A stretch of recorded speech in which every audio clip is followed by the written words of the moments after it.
Hi, welcome to our new Howser feature, 18 Questions With. Our first guest on this feature is someone that needs no introduction, Conor McKay. Thank you, it's a great pleasure to be here. Conor, we're going to dive straight into the questions. So tell us a little bit about what you were like growing up. Growing up for me, I played a lot of sports. I was always into making a few buck here and there, whether it was selling sweets, soft drinks, golf clubs when I was at school. So yeah, just any normal boy. Yeah. So always the entrepreneur. Yes. From then to now. Yes. So indeed. Back then, we were all given a lot of career advice. So did you know what you wanted to be when you were at school? No. I don't think anyone knows what they want to be at that age when I was at school.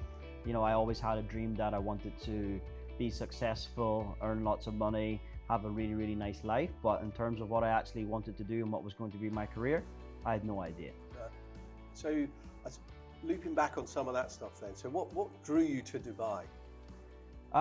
Well, before selling real estate here in Dubai, I was in car sales and it just wasn't for me. I remember one day being in the yard and I was out slicking the car tires and it was hailstoning and it was beating off my ears and it was miserable and I was getting from the manager, and from there it really, really changed. So yeah, I went home that night, stuck on a program which I came across called $1 Million Listing, and that changed my whole perspective from seeing that television program in LA and just seeing the commissions they were making. I just felt that I could do it and it would be a piece of cake. Obviously far from a piece of cake, but that's what got me here, and today I'm here. You mentioned a bit far from a piece of cake. So you opened up about this recently last year. Clearly 2021 didn't get off to a great start for you. Just tell us a little bit about why. Yeah, I mean, my head probably wasn't all in it. It was all over the show. Obviously 2020, I had done a few big deals and I started making life-changing money, especially to someone my age. Yeah. And that was probably quite silly of what I'd done with that money. So as I said, it was probably a hangover from the year before, just from going out a lot and not saying hanging around with the wrong people, but just people who were, a lot different from what I usually am. Yeah. And yeah, I mean, look, it just resulted with me just going off track a bit, and my focus was lost, and I wasn't in the game. So, what changed then? What turned it around for you? I think for me, it was a conversation with my mum. She obviously was asking me how I was doing, and yeah, I told her one morning when she called me that I was quite hungover, and she was like, "Well, I mean, what did you do the night before?" And I told her how much money I spent and whatever, and from that, it was like, well, really, I kind of need a reality check here. Yeah. So yeah, conversation with my mum, and yeah, that's it. Yeah. Nothing more to add there. It's always great to have family to change that mindset in you. Yeah. But when I speak to a lot of real estate people, a lot of guys that have come through, been here for a long time, there's always one person here because we all live far from our families, or most of us do anyway. There's always someone that they class as a mentor for them. Who's that person or those people to you? I think I've got to pay a lot of respect and a lot of tribute to my previous three directors, Simon, Luke and James. Yeah. They were there for me when no one else was. Obviously living, whole way across the world from family, etc. So they were great mentors. I can't speak highly enough of them. But probably more influential was probably one of my good friends, Lee. Yeah. He's obviously from the past few years has been there as well, and I've learned a lot, and I've got to take my hats off as well, because I've learned a lot from him, and he's given me some really, really, really good advice which I take with me every day. So yeah. Always great to have people like Lee and the other guys sort of it's amazing, helping you and something to bounce off. It's amazing, something to bounce off, exactly. Yeah. So let's look at you for a sec then. So what key skills do you attribute to the success of where you are today? I think my personality. I can adapt to speak to anyone at any different levels, whether it be, richest people in the world, whether it be, I respect everyone as if everyone's just a human being. And obviously my knowledge. I've got an extensive knowledge of high-end luxury real estate here in Dubai. If I don't know what that property is, or if I haven't heard it, I'll be very, very surprised. So yeah, knowledge, my personality, and obviously my work ethic. Yeah. And luxury property, obviously, it's a bit of a niche here. Most people don't start out selling, multi-million dirham villas. So, what drew you to that? How did you get into the luxury segment? Referrals. Yeah. The best way of business, referrals. I'd done a good job for someone who was leasing their villa in a different area, obviously not as high end. They happened to own a villa in Emirates Hills. They trusted me to give that property to me, even though I did have no experience at all in that area. I'd done a great job for them. And then that led to more referrals, and then I know I'm only dealing with high-end ticket, multi-million-dollar properties.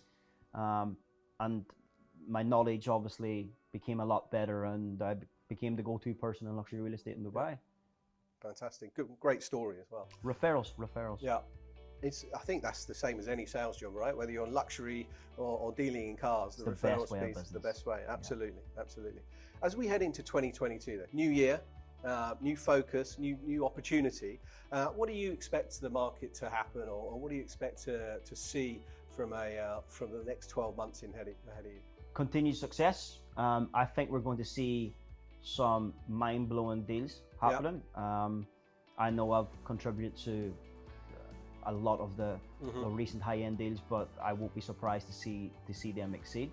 I think obviously as the market comes to terms that there is a real lack of supply of high-end luxury property, we're going to see that some of these special properties, when they do come on the market, we're going to see record-breaking prices for them, because there is a demand there from buyers.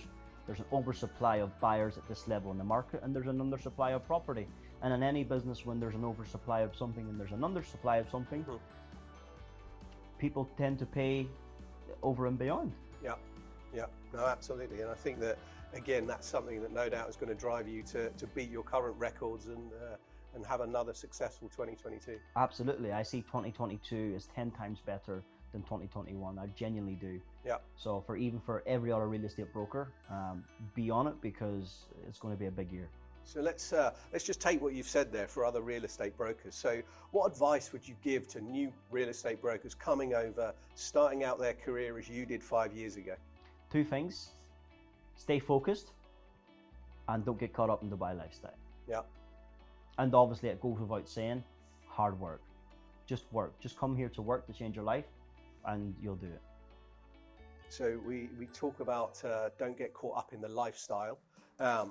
Everyone talks about commission checks. I think that you mentioned it on the $1 million listing there. You saw the commission check come through. Yeah. What was the first thing that you bought with your big commission check? First big commission check, grey Range Rover, Yeah. Rolex watch, and designer clothes, really. Yeah. Dubai lifestyle. Dubai lifestyle. So if we look at you, what's next for Conor? Well, I'm really looking forward to some exciting projects happening this year. I can't speak too much about them, but something is coming really soon, which is it's going to be probably life-changing in many different ways. Yeah. So I'm really looking forward to that, and to be honest, just to grow as a person, grow as an individual, grow as a real estate broker. Start closing more of these high-ticket sales and have my name not only across Dubai, but maybe to be the go-to person in different areas of the world. Expand in terms of, I think a lot of you can ask for a lot of referrals, and obviously a lot of people here in Dubai, this is not their first home, especially the people I deal with. They've got homes across the world, so maybe asking for more referrals from different parts of the world and tap into different markets. But let's see. No, good sound advice, and I think that's great opportunity as we go through this crazy market that we're in at the moment. Dubai is full of opportunities, if not in real estate, just in general. It's full of opportunities, and you just got to be there to take it. What's your, in terms of deals, clearly you've got a number of them, big high ticket stuff, dealing with some very rich individuals, but what's your most memorable deal? I mean, selling Dubai's most expensive residential property that will just never leave me. To be fair, every deal I do, there's always something to make it memorable, because you've got to expect the unexpected, and nothing is ever straight as an arrow. So there's always deals there, but there was one deal in particular where I was dealing with this very wealthy family, and they didn't know what they wanted to buy. You would think that you would know what you would want to buy. You see something like, wow, amazing, but they didn't have a clue what they wanted to buy. And I put a lot of time and effort into them. They were dealing with not only myself, but with multiple other brokers as well. But I managed to put them in the car, tell them I was taking them to one place. That was a white lie, because what they were telling me, they couldn't get there. Yeah. So I put them in the car, I drove them to a different area, took them into this property, they absolutely fell in love with it.